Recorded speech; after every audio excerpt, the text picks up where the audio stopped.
नमस्कार, न्यूज के इकलौते फैमिली शो न्यूज की पाठशाला में आप सभी का बहुत स्वागत। मैं हूं सुशांत सिन्हा। ये वो पाठशाला जहां सबकी क्लास लगती है। और सबसे पहले आपको बता दूं कि आज पाठशाला में क्या क्या है और कौन कौन सी क्लास लगेगी। सबसे पहले उस दिल्ली चुनाव की बात होगी जिसकी चर्चा देश भर में हो रही है। दिल्ली चुनाव में योगी आदित्यनाथ की एंट्री हुई है। तूफानी रैली में केजरीवाल को कौन से दो बड़े चैलेंज दे दिए हैं योगी आदित्यनाथ ने, उसका क्या इंपैक्ट होगा चुनाव में, आज इसके बारे में बात होगी। योगी की रैली में भयंकर भीड़ आई। क्या दिल्ली चुनाव योगी वर्सेस केजरीवाल की लड़ाई बन गया है? मोदी को चुनाव जितवाने वाले सीक्रेट वोटर्स के जरिए अब केजरीवाल चुनाव जीतने का प्लान बना रहे हैं क्या? दिल्ली चुनाव में प्रचार के पहले ही दिन योगी ने ओवैसी के दंगाई प्रेम के धागे कैसे खोल दिए, आज यह भी बताऊंगा। इसके अलावा नेताजी बोस की जयंती पर पीएम मोदी ने किसको वार्निंग दे दी? किसकी वजह से अंग्रेज भारत छोड़कर गए, गांधी या बोस? ब्रिटिश पीएम ने क्या बताया था? सुभाष चंद्र बोस के निधन पर नेहरू से क्यों भिड़ गए थे सरदार पटेल? हिस्ट्री का अनसुना चैप्टर आज खोलूंगा। और महाकुंभ पहुंच रहे बागेश्वर बाबा ने वो ऐलान कर दिया जिससे हड़कंप मच गया है। महाकुंभ में बागेश्वर बाबा वो करने जा रहे हैं जो अब तक किसी ने नहीं किया। साधु संतों ने महाकुंभ पहुंच रहे पीएम मोदी से वो कौन सी गुरु दक्षिणा मांग ली है कि सब हैरान रह गए सुनकर। और आखिर में किसके घर से निकल आई नोटों की इतनी गड्डियां कि गिनते गिनते अधिकारी थक गए, इसका चैप्टर भी होगा। लेकिन पहले दिन भर की बड़ी खबरों का रिवीजन, उसके बाद पहला चैप्टर।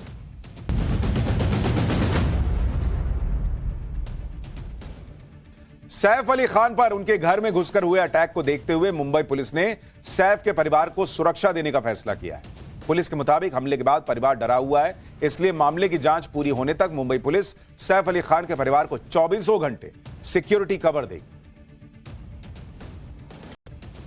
मुंबई के नाला सोपारा इलाके में आज 34 अवैध इमारतों पर बुलडोजर एक्शन हुआ है। यह कार्रवाई बॉम्बे हाईकोर्ट के आदेश पर की गई। विरोध से निपटने के लिए इलाके में भारी संख्या में पुलिस बल को तैनात किया गया। आरोप है कि डंपिंग ग्राउंड की सरकारी जमीन पर 41 इमारतें अवैध तरीके से बनाई गई हैं। मुंबई के इस इलाके को कभी अंडरवर्ल्ड डॉन दाऊद इब्राहिम का गढ़ कहा जाता था। पंजाब के खन्ना में आवारा कुत्तों के झुंड ने 60 साल की एक महिला पर हमला कर दिया। इस घटना का वीडियो सीसीटीवी कैमरे में रिकॉर्ड हो गया, जिसमें दिख रहा है कि एक कुत्ता बुजुर्ग महिला का पीछा कर रहा है और फिर गली में बैठे कई कुत्ते महिला पर अटैक कर देते हैं। महिला के कपड़े खींचकर उन्हें गली में गिरा देते हैं और काटने लगते हैं। इस दौरान महिला की चीखें सुनकर पड़ोसी बाहर निकलते हैं और कुत्तों को भगाते हैं। कुत्तों के अटैक में बुजुर्ग महिला को 15 जगह पर चोटें आई। महाराष्ट्र के पुणे में एक कार पहली मंजिल से दीवार तोड़ती हुई नीचे आ गिरी।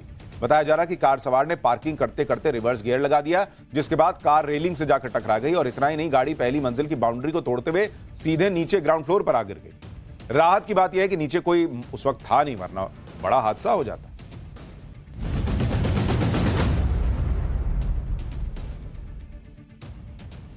तो ये हो गया दिन भर का रिवीजन। अब पाठशाला की पहली क्लास। दिल्ली चुनाव में योगी आदित्यनाथ की एंट्री, तूफानी रैली में केजरीवाल को दो कौन से बड़े चैलेंज दे दिए, योगी की रैली में भयंकर भीड़ आई। क्या दिल्ली चुनाव योगी वर्सेस केजरीवाल की लड़ाई बन गया है? मोदी को चुनाव जितवाने वाले सीक्रेट वोटर्स के जरिए केजरीवाल चुनाव जीतेंगे क्या? और दिल्ली चुनाव में प्रचार के पहले ही दिन योगी ने ओवैसी के दंगाई प्रेम के धागे कैसे खोल दिए? सबसे पहले इसका चैप्टर।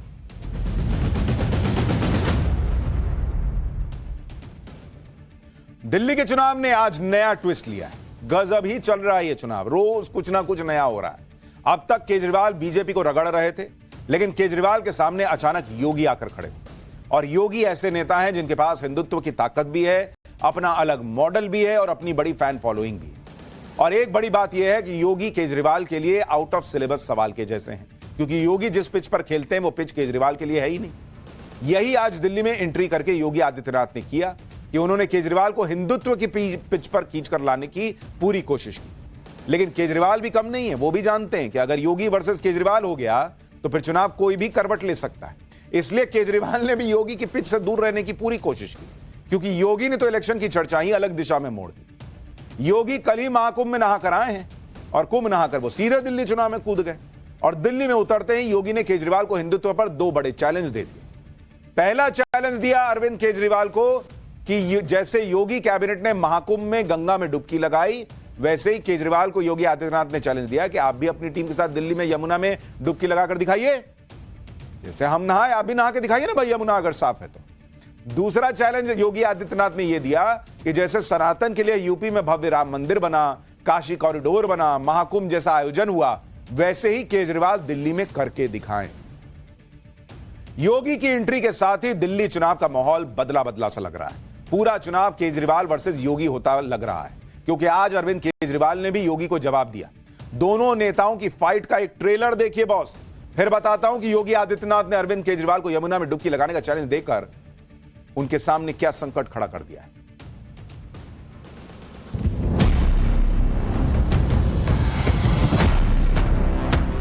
पावर कट, देश के किसी भी बड़े महानगर से, किसी भी नगर से ज्यादा पावर कट। मैं योगी जी से पूछना चाहता हूं, अभी मैंने इतनी सारी जनता से पूछा, जनता बता रही है कि दिल्ली में 24 घंटे बिजली आती है।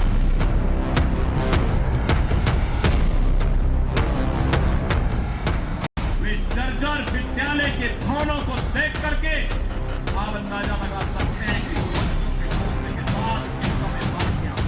मैं उनसे पूछना चाहता हूं कि यूपी के सरकारी स्कूलों का जो इतना बुरा हाल है, टाट पट्टी पे यूपी के सरकारी स्कूल चल रहे हैं।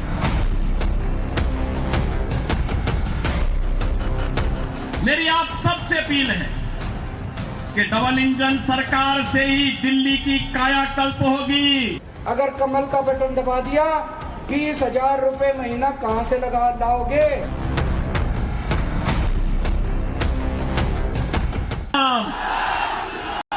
जय जय श्री राम। दिल्ली चुनाव और इंटरेस्टिंग हो गया बॉस। योगी एक तरफ अरविंद केजरीवाल को चैलेंज दे रहे हैं। अरविंद केजरीवाल यूपी के शिक्षा मॉडल, बिजली मॉडल की बात करके योगी आदित्यनाथ से सवाल पूछ रहे हैं। योगी आदित्यनाथ और केजरीवाल की सियासी फाइट ने दिल्ली के इलेक्शन का सीन ही बदल दिया। योगी आदित्यनाथ भी गजब के नेता हैं। उन्होंने दिल्ली में आते ही वो मुद्दा पकड़ा जिस मुद्दे पर बीजेपी की स्ट्रेंथ दिखती है और दूसरों की वीकनेस, जैसे यमुना का ही मुद्दा उठा लीजिए। ये तो सब जानते हैं कि दिल्ली में यमुना की हालत कैसी है। योगी ने इसी बात को पकड़ लिया, क्योंकि पूरे देश ने कल ही देखा यूपी में गंगा ऐसी है कि महाकुंभ में योगी अपनी पूरी कैबिनेट को लेकर डुबकी लगा रहे थे। गंगा इतनी साफ है कि वहां पर छई छप्पा छई खेल चल रहा था। योगी और उनके मंत्री खुद को वहां पर पानी में खेलने से रोक नहीं पाए। ये तस्वीरें कोई भी देखेगा और फिर उसे दिल्ली में यमुना की याद दिलाई जाएगी, जहां पर सफेद झाग वाली यमुना दिखती है, तो फिर तो पब्लिक के दिमाग में परसेप्शन बनेगा ना बॉस की यमुना भी तो इतनी साफ हो सकती थी, क्यों नहीं हुई। यही काम योगी ने कर दिया। फिर नेताओं के वादे भी हैं कि यमुना को प्रदूषण मुक्त कर देंगे, लेकिन यमुना साफ तो हुई नहीं। इसलिए योगी ने सबसे पहले इसी मुद्दे को उठा दिया और केजरीवाल को चैलेंज दिया कि जैसे योगी ने अपने मंत्रियों के साथ गंगा में डुबकी लगाई, वैसे ही केजरीवाल भी अपनी टीम के साथ यमुना में डुबकी लगाकर दिखाई। सुनिए जरा योगी ने क्या कहा है, फिर आपको बताऊंगा योगी के चैलेंज का केजरीवाल ने क्या जवाब दिया है। अगर एक मुख्यमंत्री के रूप में मैं और मेरे मंत्रीगण प्रयागराज के संगम में स्नान कर सकते हैं, तो मैं पूछना चाहता हूं दिल्ली में आम आदमी पार्टी के अध्यक्ष से अरविंद केजरीवाल जी से मैं पूछना चाहता हूं, क्या यमुना जी में वह भी अपने मंत्रियों के साथ जाकर के स्नान कर सकते हैं क्या?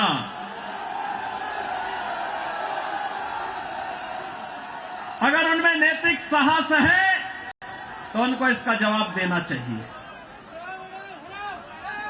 यमुना मैया को एक गंदे नाले के रूप में बदलने का अपराध क्या उन्होंने किया है कि नहीं किया है? और अगर वह व्यक्ति इस बात का अपराधी है, तो फिर मुझे नहीं लगता है कि जनता जनार्दन की इस अदालत में उन्हें कोई माफी दी जानी चाहिए। बॉस योगी आदित्यनाथ जो कह रहे हैं उसका प्रभाव हिंदू वोटर पर तो पड़ेगा ही, लेकिन आप ये याद रखिए कि दिल्ली में पूर्वांचली वोटर बड़ी संख्या में, जो यूपी बिहार से लोग आकर रह रहे हैं, उनको उनका कनेक्ट है योगी आदित्यनाथ की बाइट से, उनके बयान से। वही पूर्वांचली जो है वो जब छठ पूजा करते हैं तो उसी गंदी यमुना में करते हैं। तो योगी आदित्यनाथ उस वोट बैंक को एक तरीके से टारगेट कर रहे हैं कि देखो तुम्हारी इतनी बड़ी पूजा है, उसमें क्या होता है, क्यों हिंदुओं के लिए यमुना मां जिसको कहते हैं उसको साफ नहीं कर पाए केजरीवाल।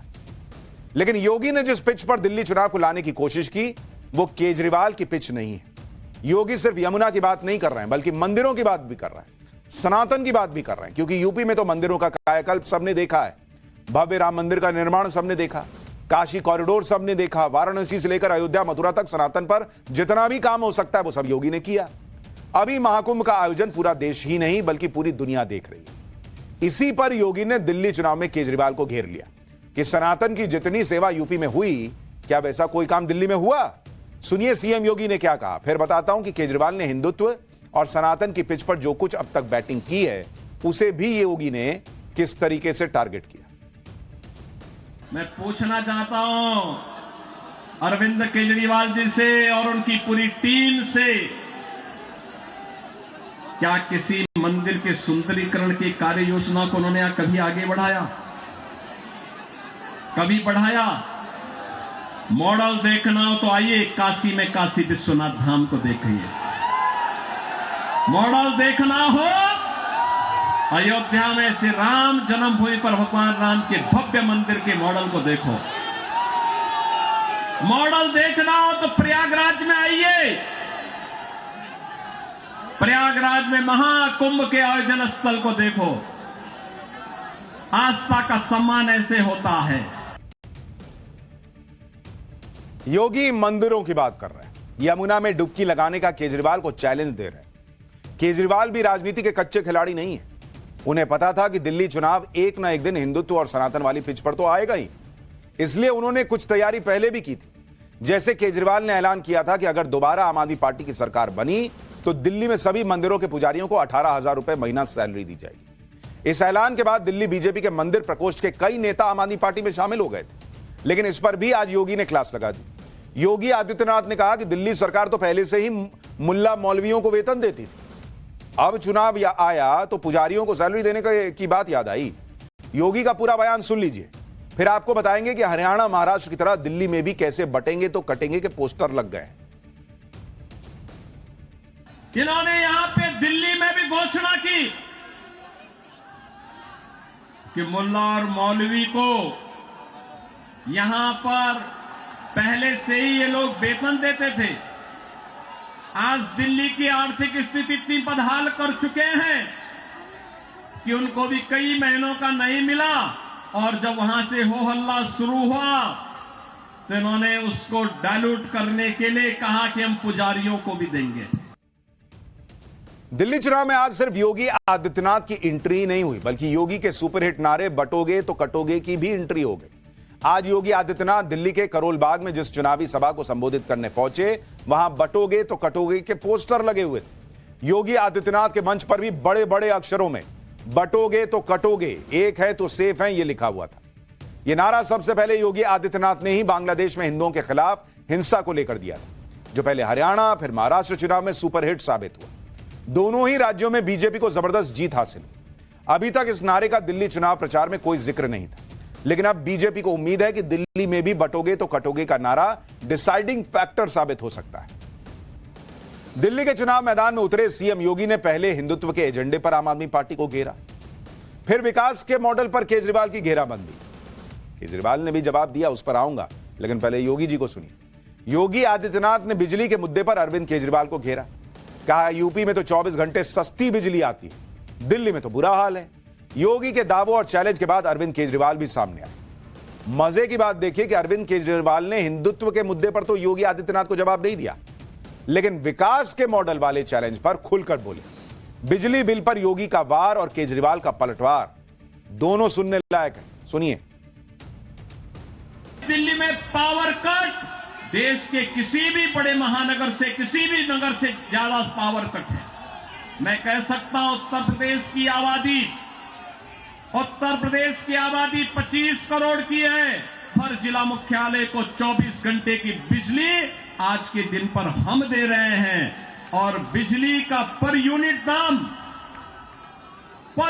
दाम उत्तर प्रदेश में एक सामान्य उपभोक्ता के लिए अगर है तो यह 3 से 3.5 रुपए है, इससे ज्यादा नहीं है। दिल्ली में यही 9 से लेके 10 रुपया है, यानी उत्तर प्रदेश से 3 गुना पैसा लेते हैं। मैं योगी जी से पूछना चाहता हूं अभी मैंने इतनी सारी जनता से पूछा, जनता बता रही है कि दिल्ली में 24 घंटे बिजली आती है। हमारी दिल्ली में 10 साल से सरकार है। हमने दिल्ली में 10 साल तो क्या 5 साल में ही हमने 24 घंटे बिजली कर दी थी। मैं योगी जी से पूरी विनम्रता से पूछना चाहता हूं, उत्तर प्रदेश में कितने कितने घंटे के पावर कट लगते हैं, जरा बताएं हमको।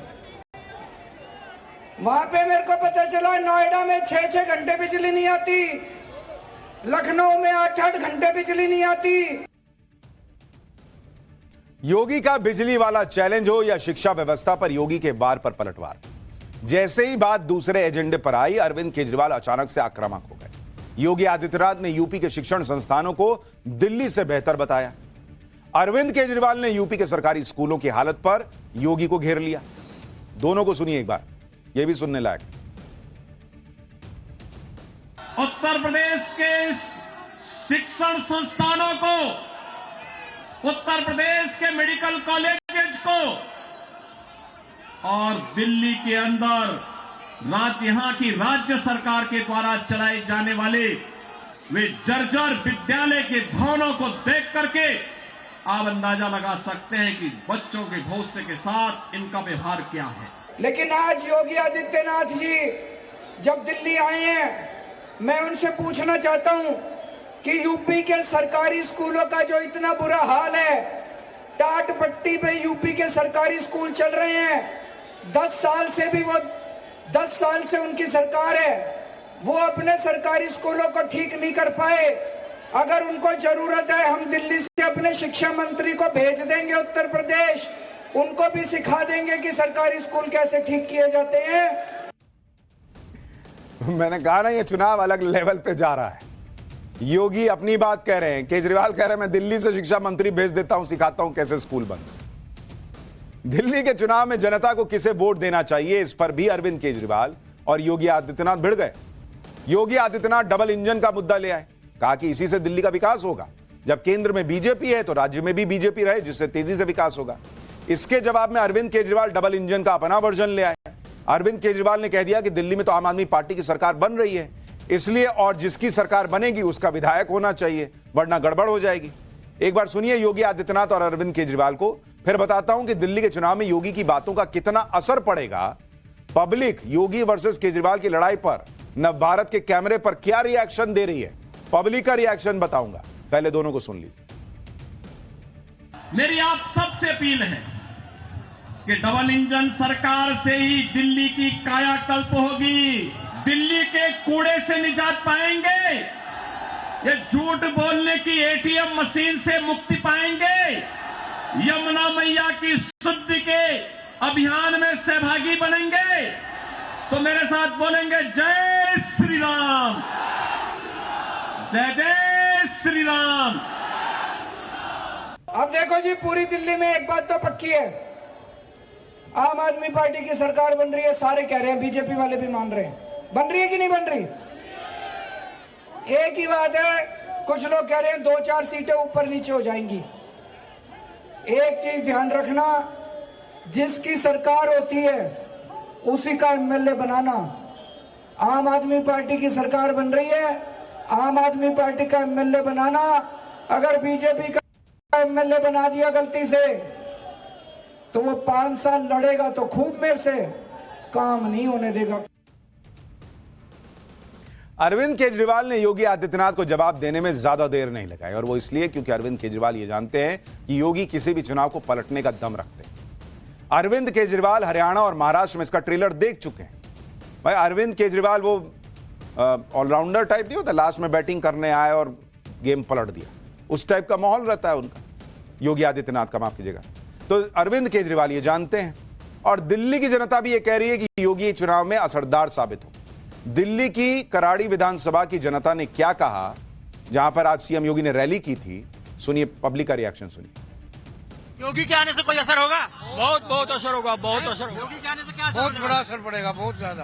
यहीं के आप? हाँ, योगी के आने से असर होगा? फर्क पड़ेगा। योगी के आने से कोई असर होगा? आप युवा हो। सर बिल्कुल 100% होगा, और बीजेपी की ही सरकार बनेगी। योगी के आने से कितना असर होगा? योगी के आने से बहुत असर होगा। योगी के आने से कुछ प्रभाव पड़ेगा? देखो जी अभी तो पता लगेगा, अभी तो कैसा माहौल है? अच्छा माहौल है, खूब भीड़ भाड़ है। फर्क पड़ेगा? फर्क पड़ेगा योगी जी हैं? फर्क भी आएगा, आएगा। योगी के आने से फर्क पड़ेगा? फर्क पड़ेगा। अच्छा आदमी है, अच्छा आदमी है। अच्छा आदमी है। आप क्या कहना चाहेंगी? योगी के आने से फर्क पड़ेगा? पड़ेगा, फर्क पड़ेगा। हैं? कैसा लगा? अच्छा लगा योगी आए, यहाँ का विकास कराए जब ही तो। पब्लिक तो मोटे तौर पर कह रही है कि योगी आदित्यनाथ आए हैं तो चुनाव पे असर पड़ेगा, लेकिन कितना असर पड़ेगा यह बड़ा प्रश्न है। योगी आदित्यनाथ के असर को अरविंद केजरीवाल हल्के में नहीं ले रहे, इसलिए वो पूरी कोशिश कर रहे हैं कि आखिरी दौर में दिल्ली का चुनाव हिंदुत्व की तरफ ना जाए। इसलिए अरविंद केजरीवाल ने कल मिडिल क्लास का भी मुद्दा उठाया। आज उन्होंने यह माहौल सेट किया कि अगर बीजेपी को वोट दिया तो दिल्ली वालों को हर महीने 18 से 20 हजार रुपए का नुकसान हो जाएगा। अरविंद केजरीवाल ने दिल्ली चुनाव में कौन सा नया दांव चल दिया यह भी सुनिए, फिर बताता हूं कि अरविंद केजरीवाल ने दिल्ली की महिलाओं को लेकर ऐसा क्या कह दिया कि उनका बयान वायरल हो गया। फिर मैं कह रहा हूं गलत बटन मत दबा देना। गलत बटन दबा दिया आपका महिला का बस का सफर भी बंद हो जाएगा। तो सोचो, अगर स्कूल बंद हो गए, सरकारी स्कूल, 10,000 रुपए महीना कम से कम चपत लग जाएगी। अगर मोहल्ला क्लिनिक बंद हो गए, 4-5 हजार रुपए महीने का तो बिल है। एक छोटी सी बीमारी हो जाए, प्राइवेट डॉक्टर के पास चले जाओ, 700 रुपए तो फीस लेता है, उसके बाद दवाइयों के पैसे, उसके बाद टेस्ट के पैसे। एक छोटी सी बीमारी हो जाए, 2,000 रुपए कहीं नहीं गए। तो महीने में 5,000 रुपए आपके मोहल्ला क्लिनिक से बच जाते हैं, 2,000 रुपए बस के सफर से बच जाते हैं। कम से कम 18 से 20 हजार रुपए की चपत लग जाएगी अगर गलत बटन दबा दिया।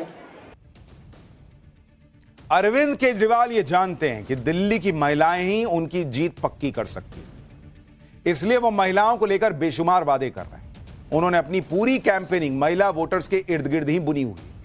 महिला वोटर्स को खुश करने के लिए अरविंद केजरीवाल ने आज यहां तक कह दिया कि महिलाएं पुरुषों से ज्यादा समझदार होती हैं। सुनिए अरविंद केजरीवाल का यह बयान, फिर बताऊंगा कि अरविंद केजरीवाल मंच पर गालियों की लिस्ट क्यों पढ़ने लग गए। देखो, यहाँ कई आदमी भी आए हुए हैं, बुरा मत मानना। मेरे को लगता है औरतें ज्यादा समझदार होती हैं आदमियों से। होती हैं कि नहीं होती? औरत घर संभालती है, कई औरतें काम भी करती है, काम करके आती है, फिर घर संभालती है। ये मर्द थोड़े से भटक जाते हैं, वो थोड़े बहुत कभी कभी बीजेपी में चले जाते हैं। उनको मर्दों को बिठा के घर में समझाना, ये बीजेपी कुछ काम नहीं आने वाली, बीजेपी धोखेबाज पार्टी है। अरविंद केजरीवाल को पता है कि उनकी सरकार बननी है तो महिला वोटर्स की उन्हें जरूरत है। उन्हें यह भी पता है कि महिला वोटर्स नरेंद्र मोदी की साइलेंट वोटर है। इसलिए अगर महिला वोट बीजेपी की तरफ चला गया नरेंद्र मोदी के वादों के नाम पर, तो केजरीवाल को झटका लग सकता है। दिल्ली के चुनाव में अरविंद केजरीवाल बार बार खुद को सियासत का पीड़ित बता रहे हैं। कभी कहते हैं बीजेपी उन्हें जेल भिजवा देती है, कभी कहते हैं बीजेपी वाले उन्हें गालियां देते हैं, गुंडागर्दी करते हैं। अरविंद केजरीवाल ने आज अचानक मंच पर एक लिस्ट निकाल दी। दावा किया कि बीजेपी वाले सुबह शाम उन्हें ऐसी भद्दी भद्दी गालियां देते हैं। सुनिए उन्होंने कौन सी लिस्ट पढ़ के सुनाई। इतने गंदी गंदी गालियां दी है, मैं आज लिस्ट लेके आया हूं सारी गालियों की। कहते हैं केजरीवाल आतंकवादी है, 100 कमीने मरे थे तब एक केजरीवाल पैदा हुआ था। केजरीवाल कमीना है, केजरीवाल घटिया है, केजरीवाल नवाब है, केजरीवाल घिनौना है, केजरीवाल पाकिस्तानी एजेंट है, केजरीवाल AK-49 है, केजरीवाल राक्षस है, केजरीवाल मायावी है, केजरीवाल नमक हराम है, केजरीवाल बेशरम है, केजरीवाल नमूना है। मैं बीजेपी वालों को कहता हूं केजरीवाल जैसा भी है दिल्ली वालों का बेटा है। बॉस, केजरीवाल को पॉलिटिक्स तो समझ आती है, इसमें कोई दो राय नहीं। कोई आदमी, कोई नेता आपने देखा होगा कि जिनको गालियां पड़ी हो वो गालियों की लिस्ट लेकर आए, बताए और मुझे क्या गालियां पड़ती हैं, और उन्होंने उसको ट्विस्ट कर दिया कि मैं तो दिल्ली वालों का बेटा हूं। तो मतलब गाली किसको पड़ी? दिल्ली के बेटे को। दिल्ली में केजरीवाल की पूरी कोशिश है कि चुनाव उनके मुद्दों के इर्द गिर्द चलता रहे, इसलिए वो लगातार कह रहे हैं कि काम तो दिल्ली में केजरीवाल ही कर रहे हैं। बीजेपी का सिर्फ एक काम है, केजरीवाल को गाली देना। केजरीवाल एक एक करके उन वोटर्स पर भी फोकस कर रहे हैं जिन वोटर्स को पाने के लिए केजरीवाल और बीजेपी के बीच भयंकर लड़ाई है। इनमें महिला वोटर, मिडिल क्लास वोटर शामिल। कल केजरीवाल ने मिडिल क्लास वोटर्स को लेकर कई बातें कही थी। आज वो युवा वोटर्स की बेरोजगारी की बात कर रहे हैं। सुनिए अरविंद केजरीवाल ने इस पर क्या कहा है, फिर बताता हूं दिल्ली में प्रचार के पहले ही दिन कैसे योगी ने ओवैसी के दंगा प्रेमी गैंग से हमदर्दी जो है उनकी ओवैसी की उस हमदर्दी के भी धागे खोल दिए। उस वक्त हम लोगों ने दिल्ली सरकार के माध्यम से कई सारे प्रयास करके 12 लाख बच्चों को रोजगार का इंतजाम किया था। आज पंजाब में हमारी सरकार है। पंजाब में मात्र 2 साल के अंदर हम 48,000 से ज्यादा बच्चों को सरकारी नौकरी दे चुके हैं और 3 लाख से ज्यादा बच्चों के लिए प्राइवेट में रोजगार का इंतजाम कर चुके हैं। तो हमें रोजगार देना आता है और हमारी नीयत भी साफ है। हमारे दिल में आपकी समस्या को लेके पीड़ा है, इसके ऊपर हम काम करेंगे, मिलके करेंगे। मैं अकेला नहीं कर सकता, मेरी टीम भी अकेले नहीं कर सकती। दिल्ली के 2 करोड़ लोगों के साथ मिलके जैसे हमने अन्य क्षेत्रों में ऐतिहासिक काम किए, मुझे पूरी उम्मीद है अगले 5 साल के अंदर दिल्ली से बेरोजगारी दूर कर देंगे। जब सीएम योगी दिल्ली चुनाव की पिच पर हिंदुत्व और राष्ट्रवाद के चौके छक्के लगा रहे थे, तब खुद को मुसलमानों का इकलौता ठेकेदार समझने वाले असदुद्दीन ओवैसी सीधे शाहीन बाग से अपने मुस्लिम एजेंडे वाली पतंग उड़ा रहे थे। योगी आदित्यनाथ ने कल महाकुंभ में आस्था की डुबकी लगाने के बाद आज दिल्ली के चुनावी रण में ओपनिंग की, तो ओवैसी लखनऊ में जेपीसी से जुड़ी एक बैठक में हिस्सा लेने के बाद सीधे शाहीन बाग पहुंच गए। योगी और ओवैसी दोनों ही अपने अपने अंदाज में सियासी समीकरण सेट कर रहे थे। दोनों की एंट्री ने अब दिल्ली चुनाव में धार्मिक ध्रुवीकरण की जो पिच तैयार कर दी है, उस पर अगले 10-12 दिन तक जमकर बैटिंग होने वाली है। आज योगी आदित्यनाथ ने शाहीन बाग का उदाहरण देकर इसकी शुरुआत कर दी। पहले योगी को सुनिए। कैसे शाहीन बाग में इन्होंने अराजकता और गुंडागर्दी करने का काम किया था। बहनों और भाइयों, मैं तो केवल आपसे एक बात कहना चाहूंगा, आज भारतीय जनता पार्टी की डबल इंजन की सरकारें जिन राज्यों में हैं, उन राज्यों में आप देखिए, वहां आपको स्वच्छ वातावरण मिलेगा, एक सुरक्षित वातावरण मिलेगा, निवेश के बेहतरीन डेस्टिनेशन के रूप में उन राज्यों में एक स्वस्थ प्रतिस्पर्धा आगे बढ़ी है। यानी साफ लग रहा है कि दिल्ली चुनाव में योगी की एंट्री ने हलचल बढ़ा दी और बहुत सालों के बाद दिल्ली में ऐसा चुनाव हो रहा है जिसमें इस तरह का माहौल है कि चुनाव किधर जाएगा यह कहना मुश्किल है। इसलिए पाठशाला में लगातार दिल्ली चुनाव का चैप्टर खोलता रहूंगा। फिलहाल पाठशाला में अगली क्लास, नेताजी सुभाष चंद्र बोस की जयंती पर पीएम मोदी ने किसको वार्निंग दे दी? अंग्रेज भारत छोड़कर गांधी की वजह से गए या बोस की वजह से? ब्रिटिश प्रधानमंत्री ने क्या बताया था? सुभाष चंद्र बोस के निधन पर नेहरू से क्यों भिड़ गए थे सरदार पटेल? अब हिस्ट्री का अनसुना चैप्टर।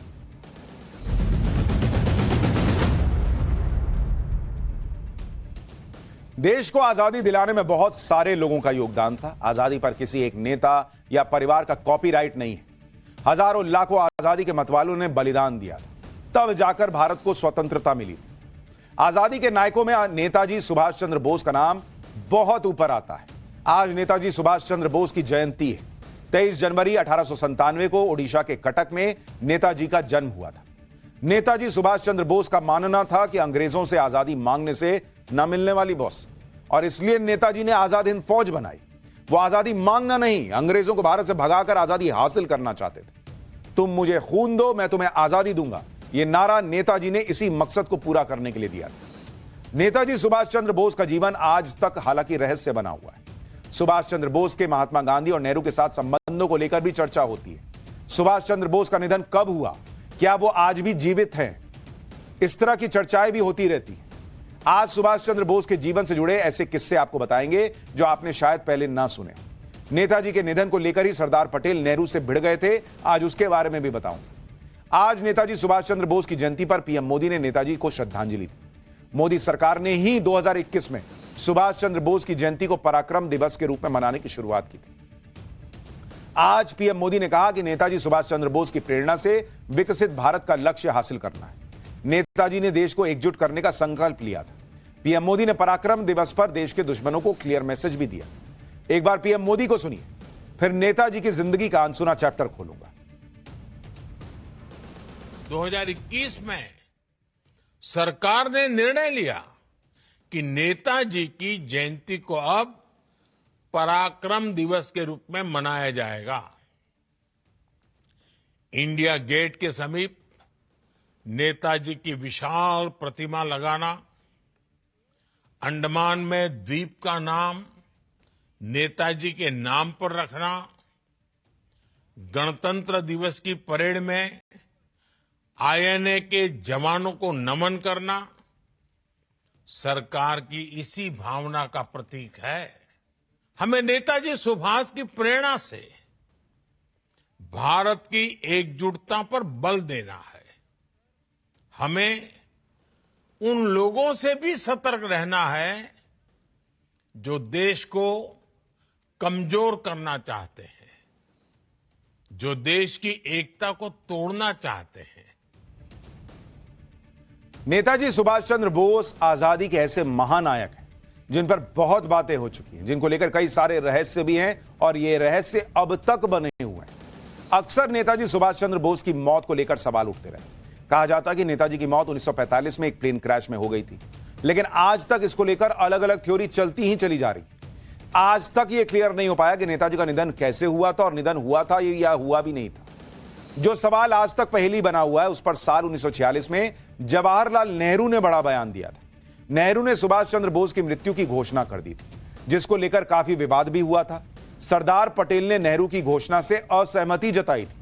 नेताजी सुभाष चंद्र बोस की मौत को लेकर आई एक नई किताब द बोस डिसेप्शन के लेखक अनुज धर और चंद्रचूड़ घोष ने किताब में लिखा है कि 12 अक्टूबर 1946 को नेहरू ने बयान दिया कि सुभाष चंद्र बोस की मृत्यु ताइवान के ताइपेई में हो चुकी है। सरदार पटेल ने नेहरू के बयान से असहमति जताई, जिसके बारे में अनुज धर और चंद्रचूड़ घोष ने अपनी किताब द बोस डिसेप्शन में लिखा कि सरदार पटेल ने नेहरू के बयान पर कहा कि सरकार इस बारे में कोई आधिकारिक बयान देने की स्थिति में नहीं है कि सुभाष चंद्र बोस जीवित हैं या नहीं है। अब सवाल यह है कि जब सरकार स्थिति में नहीं थी कि आधिकारिक घोषणा कर सके तो नेहरू जी को इतनी हड़बड़ी क्या थी? यानी उस समय नेहरू जी के मुताबिक नेताजी का निधन हो चुका था और सरदार पटेल का कहना था कि इस बारे में अभी कुछ क्लियर है ही नहीं, तो बयान कैसे दे रही है सरकार? सरदार पटेल का मानना था कि जब कोई जानकारी नहीं है तो इस तरह का बयान नहीं देना चाहिए, लेकिन नेहरू ने दे दिया कि नेताजी नहीं रहे। बात सिर्फ नेताजी सुभाष चंद्र बोस के निधन की घोषणा की नहीं थी। नेहरू ने यह तक कह दिया भाई कि ताइपेई में नेताजी की मृत्यु हो चुकी है। अगर जवाहरलाल नेहरू को भरोसा था कि ताइपेई में ही नेताजी का निधन हो चुका है तो ताइपेई में किसी को भेजकर जांच कराने लेनी चाहिए थी। उस समय नेहरू देश के प्रधानमंत्री थे, लेकिन नेहरू सरकार ने जांच रोकने की भरसक कोशिश की। अनुज धर और चंद्रचूड़ घोष ने अपनी किताब द बोस डिसेप्शन में लिखा कि नेहरू सरकार ने ताइपेई में जांच रोकने के लिए सारे प्रयास किए जहां कथित तौर पर नेताजी की मृत्यु हुई थी। डीक्लासिफाइड रिकॉर्ड्स के मुताबिक नेहरू और उनके अधिकारियों का मानना था कि इस जांच में ताइवान की सरकार सहयोग नहीं करेगी और जांच में रुकावट डालने की कोशिश करेगी। अरे भाई, करेगी क्या होता है? जांच करवाते तो पहले। हालांकि नेहरू से लेकर मनमोहन सिंह के दौर तक जितनी बार भी जांच की गई, हर बार ताइवान ने सहयोग किया, लेकिन इनको पहले ही लग गया था कि नहीं करेगी। अब आप खुद सोचिए कि नेताजी को लेकर उस समय की नेहरू सरकार किस तरह से काम कर रही है। ये सारी बातें रिकॉर्ड में है, लेकिन इसकी चर्चा बहुत कम होती है। नेताजी सुभाष चंद्र बोस को लेकर कांग्रेस नेताओं का नजरिया नेहरू से लेकर इंदिरा गांधी तक अलग ही था। नेहरू ने नेताजी की मृत्यु की घोषणा की थी, लेकिन मृत्यु की जांच नहीं करवाई। दूसरी तरफ इंदिरा गांधी के दौर में तो नेताजी का नकली डेथ सर्टिफिकेट तक जारी कर दिया गया था। अनुज धर और चंद्रचूड़ घोष ने अपनी किताब द बोस डिसेप्शन में लिखा कि 1988 में इंदिरा गांधी के पूर्व सलाहकार ने सुभाष चंद्र बोस का नकली डेथ सर्टिफिकेट सर्कुलेट करवा दिया। यह नकली डेथ सर्टिफिकेट एक जापानी डॉक्टर से बनवाया गया था, जिसके बारे में दावा किया गया कि उसने ताइवान में घायल नेताजी का इलाज किया था।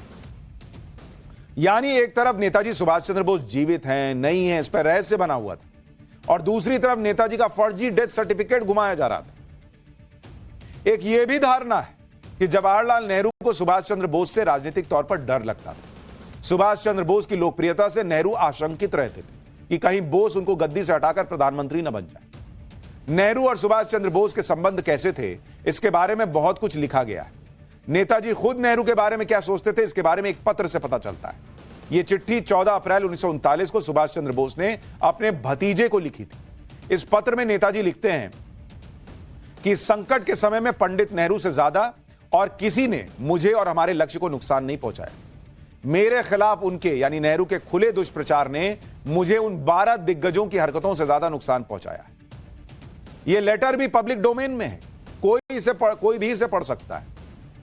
भाई नेताजी भी तो देश को आजाद कराने के लिए काम कर रहे थे ना, और वही लिख रहे हैं कि नेहरू मुझे जो है नुकसान पहुंचा रहे हैं। यानी नेताजी जनता के सामने भले नेहरू के बारे में कुछ नहीं बोलते थे, लेकिन अपने परिवार के साथ कम्युनिकेशन में नेताजी खुलकर अपनी मन की बात कहते थे। नेहरू को लेकर सुभाष चंद्र बोस जो सोचते थे उसकी वजह भी।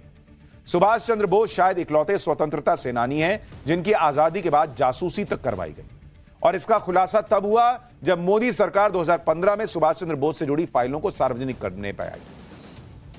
साल 2016 में पीएम मोदी ने इन फाइलों का डिजिटल वर्जन लॉन्च किया। इन फाइलों को उससे पहले क्लासिफाइड कैटेगरी में रखा गया था। जब फाइलें सामने आई तो खुलासा हुआ कि साल 1948 से 1968 तक सुभाष चंद्र बोस के परिवार की जासूसी हुई थी बॉस। यानी 20 साल तक सरकारी इंटेलिजेंस ऑफिसर उनके परिवार की निगरानी करते रहे। उन 20 सालों में तो 16 साल तक जवाहरलाल नेहरू प्रधानमंत्री थे और इंटेलिजेंस ब्यूरो नेहरू जी के अंडर आता था। जब नेहरू जी ने कह ही दिया था कि सुभाष चंद्र बोस मर गए हैं, तो परिवार की जासूसी किस बात की हो रही थी बॉस? नेताजी सुभाष चंद्र बोस से जुड़ी सीक्रेट फाइल में कोलकाता में नेताजी के 2 घरों का जिक्र था। एक वुडबर्न पार्क वाला घर और दूसरा 38/2 एल्गिन रोड वाला घर। सुभाष चंद्र बोस की जासूसी ब्रिटिश शासनकाल में शुरू हुई। आजादी मिलने के बाद भी उनके परिवार के लोगों की जासूसी रुकी नहीं। आजाद भारत में सुभाष चंद्र बोस का और उनके परिवार की खुफिया निगरानी होती थी, और यह सब हो रहा था नेहरू के प्रधानमंत्री रहते हुए। सुभाष चंद्र बोस से जुड़ी फाइलों के मुताबिक 1948 से 1968 तक जब नेताजी के परिवार के सदस्य भारत या विदेश में कहीं जाते थे तो खुफिया अधिकारी उनका पीछा करते थे। नेताजी के परिवार के लोग किससे मिल रहे थे, क्या बातचीत होती थी, सब रिकॉर्ड किया जाता था। आईबी ने नेताजी के भतीजों शिशिर कुमार बोस और अमीयनाथ बोस पर कड़ी निगरानी रखी हुई। इंटेलिजेंस ब्यूरो के अधिकारी नेताजी के परिवार के सदस्यों की चिट्ठी को हूबहू कॉपी कर सीक्रेट फाइल में रखते थे। आईबी एजेंट बोस परिवार की गतिविधियों के बारे में आईबी हेडक्वार्टर, जिसे उस वक्त सिक्योरिटी कंट्रोल कहा जाता था, वहां फोन करके सारी जानकारी देते थे कि परिवार किससे मिल रहा है, क्या हो रहा है। उस वक्त सुभाष चंद्र बोस के परिवार की जासूसी क्यों की जा रही थी, इसका जिक्र किसी दस्तावेज में नहीं है। अगर यह जासूसी ब्रिटिश हुकूमत के दौरान शुरू हुई थी तो नेहरू जी को इसे रोक देना चाहिए था, लेकिन ऐसा क्यों नहीं हुआ? 16 साल तक नेहरू जी पीएम पद पर रहे और जासूसी चलती रही। क्या नेहरू जी को डर था कि अगर सुभाष चंद्र बोस भारत लौट आए तो उनकी गद्दी पर खतरा हो सकता है, इसलिए जासूसी हो रही है क्या? यह सवाल जरूर पूछा जाएगा। सुभाष चंद्र बोस और महात्मा गांधी के संबंधों के बारे में भी आपको बताता हूं। 1938 में सुभाष चंद्र बोस कांग्रेस के हरिपुरा अधिवेशन में कांग्रेस अध्यक्ष चुने गए। कांग्रेस अध्यक्ष बनने के बाद सुभाष चंद्र बोस ने कई बदलाव किए। हिंडोल सेन गुप्ता ने अपनी किताब the man who saved India में लिखा है कि ब्रिटेन को लेकर सुभाष चंद्र बोस की रणनीति बिल्कुल क्लियर थी। वो ब्रिटिश सरकार के खिलाफ आंदोलन को और आक्रामक बनाने के पक्ष में थे, लेकिन महात्मा गांधी सुभाष चंद्र बोस के तरीकों से सहमत नहीं थे। 1939 में कांग्रेस अध्यक्ष पद के लिए चुनाव होना था। इस बार भी सुभाष चंद्र बोस कांग्रेस अध्यक्ष पद के लिए दावेदारी पेश कर रहे थे, लेकिन महात्मा गांधी नहीं चाहते थे कि सुभाष चंद्र बोस फिर से कांग्रेस अध्यक्ष बने। महात्मा गांधी मौलाना अबुल कलाम आजाद को अध्यक्ष बनाना चाहते थे। हिंडोल सेन गुप्ता अपनी किताब में लिखते हैं कि मौलाना अबुल कलाम आजाद ने कांग्रेस अध्यक्ष का चुनाव लड़ने से मना कर दिया, जिसके बाद महात्मा गांधी ने पट्टाभी सीतारमैया को अध्यक्ष पद का उम्मीदवार चुना। 29 जनवरी 1939 को कांग्रेस अध्यक्ष पद के लिए चुनाव हुआ, जिसमें नेताजी सुभाष चंद्र बोस को 1580 वोट मिले और पट्टाभी सीतारमैया को 1377 वोट मिले। सुभाष चंद्र बोस 203 वोट से चुनाव जीत गए।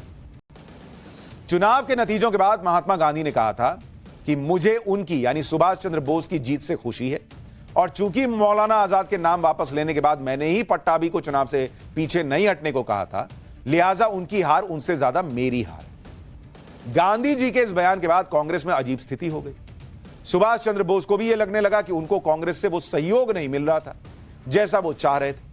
इसी को देखते हुए साल 1939 में ही सुभाष चंद्र बोस ने कांग्रेस अध्यक्ष पद से इस्तीफा दे दिया। लेकिन कई लोगों को लगता है कि गांधी जी को यह कहने की क्या जरूरत थी कि मेरी हार है। यह तो एक तरीके से इमोशनली लोगों को आपने जो है वो उसमें फंसा दिया कि भाई तुमने मुझे हराया। यह सब हुआ था नेताजी सुभाष चंद्र बोस के साथ। उनकी मृत्यु की घोषणा से लेकर जासूसी तक उस दौर में सुभाष चंद्र बोस के साथ क्या क्या नहीं हुआ बॉस। देश के लिए इतनी कुर्बानियां देने के बाद भी देश की आजादी का क्रेडिट सिर्फ एक परिवार तक सीमित कर दिया गया, जबकि देश की आजादी में सबसे ज्यादा योगदान नेताजी का था। और सबसे ज्यादा क्रेडिट भी नेताजी को मिलना चाहिए था। और यह बात मैं नहीं कह रहा हूं, हम नहीं कह रहे हैं, तब के ब्रिटिश प्रधानमंत्री क्लेमेंट एटली ने कही थी। बॉस, भारत की आजादी के दस्तावेज पर क्लेमेंट एटली ने ही दस्तखत किए थे। भारत की आजादी के बाद क्लेमेंट एटली 1956 में भारत आए थे और बंगाल के गवर्नर और कलकत्ता हाईकोर्ट के तत्कालीन चीफ जस्टिस पीबी चक्रवर्ती के गेस्ट के तौर पर रुके थे। उसी दौरान पीबी चक्रवर्ती और क्लेमेंट एटली के बीच भारत की आजादी को लेकर चर्चा हुई।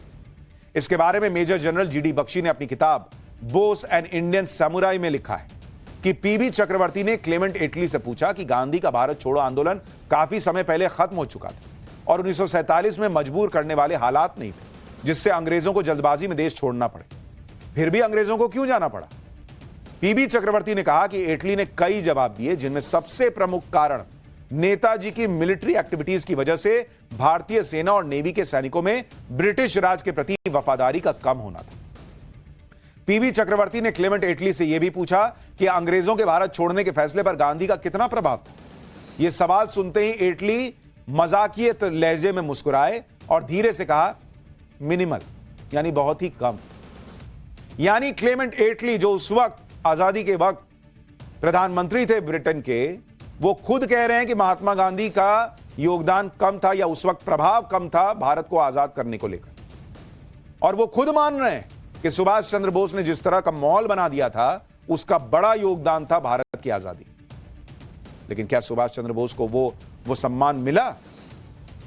यानी क्लेमेंट एटली, जो भारत की आजादी के समय ब्रिटिश प्रधानमंत्री थे, वो खुद कह रहे थे कि भारत से अंग्रेजों के जाने के पीछे नेताजी सुभाष चंद्र बोस बहुत बड़ा कारण थे, जबकि महात्मा गांधी का असर भारत छोड़ने के फैसले में बहुत कम था। लेकिन इतिहास कैसे पढ़ाया गया है, कैसे सुनाया गया है, आप सोचिए कि एक सरनेम, कुछ नाम, कुछ परिवार, ऐसा लगता है जैसे सिर्फ उन्होंने ही आजादी दिलाई। इसलिए आज सुभाष चंद्र बोस की जयंती के मौके पर यह बातें आपको बतानी जरूरी थी। पाठशाला में अब अगली क्लास। महाकुंभ पहुंच रहे बागेश्वर बाबा ने वो कौन सा ऐलान कर दिया जिससे हड़कंप मच गया। महाकुंभ में बागेश्वर बाबा वो करने जा रहे हैं जो अब तक किसी ने नहीं किया। साधु संतों ने महाकुंभ पहुंच रहे पीएम मोदी से ऐसी कौन सी गुरु दक्षिणा मांग ली कि सब हैरान रह गए। अब महाकुंभ का चैप्टर।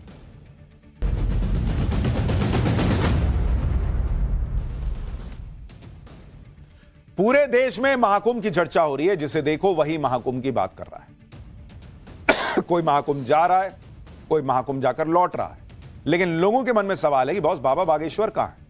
क्योंकि बागेश्वर बाबा आज की तारीख में सनातन के सबसे लोकप्रिय चेहरों में से एक। बागेश्वर बाबा हिंदू राष्ट्र की बात करते हैं, सनातन के प्रचार की बात करते हैं। ऐसे में 144 साल बाद हो रहे महाकुंभ में बागेश्वर बाबा अभी तक क्यों नहीं दिखे हैं, लोग इसको पूछ रहे थे। लेकिन आज बागेश्वर बाबा ने इस इंतजार को खत्म कर दिया। महाकुंभ की चर्चाओं में बागेश्वर बाबा की एंट्री हो गई। बागेश्वर बाबा ने वो बड़ा ऐलान कर दिया है जिससे हड़कंप मच गया है। अब तक बाबा बागेश्वर अपनी कथा के मंचों से हिंदुओं को संगठित करने की अपील कर रहे थे, इसके लिए पदयात्रा निकाल चुके थे। लेकिन अब बाबा बागेश्वर ने इसके लिए सनातनियों की आस्था के सबसे बड़े मंच को चुन लिया है, और वो मंच है महाकुंभ का। महाकुंभ में बाबा बागेश्वर के पूरे शेड्यूल के बारे में आपको आगे बताऊंगा। साथ ही यह भी बताऊंगा कि महाकुंभ में पहुंचे साधु संतों ने महाकुंभ में पहुंच रहे पीएम मोदी से गुरु दक्षिणा में क्या मांग लिया है। लेकिन पहले सुनिए महाकुंभ में अपनी धमाकेदार एंट्री पर बाबा बागेश्वर ने क्या बड़ा ऐलान किया है। हम भी आ रहे हैं महाकुंभ, एक नए संकल्प के साथ हम भी डुबकी लगाएंगे। जात पात और भेदभाव की मुक्ति के लिए हम भी डुबकी लगाएंगे। भारत को हिंदू राष्ट्र बनाने के लिए हम भी डुबकी लगाने आ रहे हैं। हिंदू जगाओ, हिंदुस्तान बचाओ। यानी बाबा बागेश्वर ने क्लियर कर दिया कि हिंदू जगाओ, हिंदुस्तान बचाओ के संकल्प के साथ वो महाकुंभ पहुंच रहे हैं। बाबा बागेश्वर 25 जनवरी को प्रयागराज में चिदानंद मुनि श्री के परमार्थ निकेतन आश्रम में पहुंचे। 27, 28 और 29 जनवरी को बाबा बागेश्वर महाकुंभ में हनुमंत कथा करने वाले हैं। 30 जनवरी को बाबा बागेश्वर संत महासम्मेलन में भी हिस्सा लेंगे। बाबा बागेश्वर ने खुद अपने महाकुंभ आने की जानकारी श्रद्धालुओं को दी है और बताया है कि 29 जनवरी यानी मौनी अमावस्या को होने वाले अमृत स्नान में वो संगम में आस्था की डुबकी लगाएंगे। सुनिए एक बार। महाकुंभ सनातन पर विचार के लिए रखा जाए। कुंभ का आयोजन सनातन पर विचार के लिए रखा जाता है। सनातन को बचाएं कैसे, हिंदुत्व का प्रचार कैसे हो, हिंदू राष्ट्र कैसे बने, और कौन असली है कौन नकली है इस पर भी बात हो, हमारे सनातन धर्म में क्या कुरीतियां हैं इन पर भी बात हो। इसलिए पूरे भारत के योगी जपी तपी ऋषि मुनि साधु सन्यासी वहां पहुंचे, उनके चरणों में हम प्रणाम करके महाकुंभ संकल्प है अपनी सनातन को बचाने के लिए, सनातन को बढ़ाने के लिए, हिंदुत्व को जगाने के लिए, हिंदुस्तान को बचाने के लिए, पूरे विश्व में शांति के लिए, इसी ध्येय के साथ हम जा रहे हैं संतों को प्रणाम करने और 3 दिन तक सुनाएंगे कथा। 27, 28 और 29 तारीख को, 29 तारीख को है शाही स्नान, वहां करेंगे स्नान, महापुरुषों के चरणों में लौट करके करेंगे प्रार्थना कि जितने महाकुंभ में आए हैं तो अगर वही हिंदू राष्ट्र का संकल्प ले लें तो भारत हिंदू राष्ट्र बनते देर नहीं लगेगी। महाकुंभ चलिए एक बार अपनी संस्कृति को देखने के लिए, चित्र के लिए नहीं, चरित्र के लिए, रील के लिए नहीं, रियल के लिए। बॉस बाबा बागेश्वर क्लियर बोलते हैं, उनका विजन क्लियर है कि वो महाकुंभ में सिर्फ डुबकी लगाने नहीं जा रहे बल्कि हिंदू राष्ट्र के लिए लोगों को जगाने जा रहे हैं, सनातन के लिए लोगों को जगाने जा रहे हैं, रील के लिए नहीं रियल के लिए जा रहे हैं। बागेश्वर बाबा सिर्फ महाकुंभ में पहुंच ही नहीं रहे बल्कि वो ये भी कह रहे हैं कि महाकुंभ ऐसी जगह है जहां हिंदू समाज एकजुट दिख रहा है। हिंदुओं को एकजुट करना ही बागेश्वर बाबा का लक्ष्य है। यानी बागेश्वर बाबा कोई मौका नहीं छोड़ रहे कि कैसे हिंदुओं को एक किया जाए, चाहे महाकुंभ में जाकर हो, चाहे पदयात्रा करके हो, चाहे अपनी कथाओं के जरिए हो। महाकुंभ में कोई छोटा या बड़ा नहीं है, सब महाकुंभ की आस्था के रंग में रंगे हुए हैं। विदेश तक से लोग महाकुंभ में आ रहे हैं और पवित्र संगम में स्नान कर रहे हैं। बाबा बागेश्वर का कहना है कि जो महाकुंभ में दिख रहा है वैसा दूसरे धर्मों में नहीं होता। सुनिए क्या मैसेज दे रहे हैं बागेश्वर बाबा। 144 साल बाद ऐसा संयोग बना कि जब महाकुंभ बना का संयोग आया और पूरे विश्व के सनातनी नागरिक महाकुंभ में आस्था की डुबकी लगा रहे, त्रिवेणी संगम में आस्था की डुबकी लगा रहे। भारतीय नहीं, क्या देशी और क्या विदेशी, क्या अद्भुत सनातन है। दूसरे मजहब के लोग दूसरे लोगों को काफिर कहते हैं और हमारा सनातन धर्म कितना अद्भुत है और कितना प्राचीन है और कितना विशाल है और कितनी विराट सोच का है कि क्या फ्रांसीसी, क्या नाइजीरियन, क्या अंग्रेज और क्या विदेशी और क्या देशी, कौन बड़ा कौन छोटा, कौन साधु कौन गृहस्थी, कौन राजा कौन रंक, सब डुबकी लगा रहे हैं। कहां? एक घाट पर, संगम में। यानी बागेश्वर बाबा ये कह रहे हैं कि जब आप संगम में जा रहे हो, डुबकी लगा रहे हो, उस पानी में जा रहे हो, तब तो कोई जात पात नहीं है। कोई तो ये नहीं देख रहा कि भाई वो दलित है, मैं उच्च वर्ग से हूं, क्या है नहीं है, सब एक साथ डुबकी लगा रहे हैं। तो जब ये महाकुंभ में हो सकता है तो महाकुंभ के बाद क्यों नहीं हो सकता? हिंदू इस तरह से एकजुट क्यों नहीं रह सकता? ये मैसेज देने के लिए वो जा रहे हैं। महाकुंभ के लिए रवाना होने से पहले बागेश्वर बाबा ने सनातन धर्म और सनातनियों के लिए महाकुंभ का महत्व क्या है उसके बारे में भी बताया। बाबा बागेश्वर ने पौराणिक कथाओं और प्राचीन ग्रंथों का जिक्र करते हुए बताया कि आखिर कुंभ नदी के किनारे ही क्यों महाकुंभ होता है। समुद्र मंथन हुआ तो समुद्र मंथन में 14 रत्न निकले। 14 रत्नों में एक रत्न है अमृत, और जब अमृत निकला तो देवताओं और राक्षसों में युद्ध हो गया। जब युद्ध हुआ तो अमृत की कुछ बूंदें छलकी जो 4 जगहों पर गिरी, प्रयागराज में, नासिक में, हरिद्वार में और उज्जैन में। और जहां पर अमृत की वो 4 बूंदें गिरी वहीं पर कुंभ लगता है। आगे बाबा बागेश्वर ने बताया कि चारों जगह नदियों के किनारे बसे हैं, इसलिए कुंभ के स्नान का बड़ा महत्व है, क्योंकि नदियां ही ये सिखाती हैं कि हम अपनी संस्कृति को सिंचित रखें, सींच के रखें। नदियां इसका संकेत हमको देती हैं कि हम अपनी प्रकृति और संस्कृति से जुड़े रहें। विचार भले ही नए हों पर संस्कार पुराने हों। इसके साथ ही बाबा बागेश्वर ने 3 प्रकार के कुंभ की भी जानकारी दी। अर्धकुंभ, पूर्ण कुंभ और महाकुंभ के नाम से जाना जाता है। बाबा बागेश्वर ने बताया कि जो अर्धकुंभ होता है वो 6 साल में आता है, पूर्ण कुंभ 12 साल में और महाकुंभ 144 साल। लेकिन जिस महाकुंभ को सनातन का सबसे बड़ा मंच माना जाता है, आस्था का महाकुंभ कहा जा रहा है, सनातन संस्कृति को मजबूत करने का महाकुंभ माना जा रहा है, उसी महाकुंभ की पिछले दिनों कुछ ऐसी तस्वीरें वायरल हुई जिन पर बाबा बागेश्वर भड़क। दरअसल महाकुंभ में सनातन के गौरव पर चर्चा होने की जगह साध्वी के वेश में पहुंची एंकर और मॉडल हर्षा रिछारिया की सबसे ज्यादा चर्चा होने लगी। मीडिया हो चाहे सोशल मीडिया, हर जगह हर्षा रिछारिया वायरल होने लगी। हर्षा खबर है कि वो महाकुंभ में ही मौजूद है और 29 जनवरी को होने वाले अगले अमृत स्नान में भी पहले अमृत स्नान की तरह रथ पर सवार नजर आ सकती है। इसी तरह आईटी बाबा अभय सिंह भी अपने बयानों की वजह से खूब वायरल हुए। सनातन पर आईटी बाबा के ऐसे बयान वायरल हुए जिससे उनकी सोच पर सवाल उठने लगे। महाकुंभ में आते ही इन्होंने अपनी पहचान आईटी बाबा के तौर पर बना ली थी। इसी तरह से जब आईटी बाबा जो है वो वायरल हुए तो कई जगह उनको लेकर भी विवाद हुआ। उन्होंने महाकुंभ पहुंच रहे लोगों से अपील की कि रील के लिए नहीं बल्कि रियल के लिए महाकुंभ जाइए। 144 साल में यह मौका आया है, उसको फील कीजिए। सिर्फ रील के चक्कर में रहिएगा तो फील नहीं कर पाइएगा। सुनिए बाबा बागेश्वर। हम किसी के भी, देखिए हम भी इस आप लोगों तक पहुंचे तो कहीं ना कहीं रील और मीडिया का और सोशल मीडिया का बड़ा हाथ है, लेकिन कहीं ना कहीं वर्तमान समय में महाकुंभ अपने मुद्दे से भटक रहा है। उनके प्रति हमारी संवेदना है, चाहे वो कोई भी बहन हो या कोई भी बाबा जी के बारे में चर्चा हो। महाकुंभ इस बात के लिए लगाया गया कि हमारी संस्कृति का प्रचार हो, हमारे सनातन का प्रचार हो। और भी तो साधु संत हैं, केवल वही युवतियों पर क्यों महाकुंभ की रील टिकी हुई है, वही बाबा पर क्यों टिकी हुई है? वहाँ रिसर्च का केंद्र है बहुत बड़ा।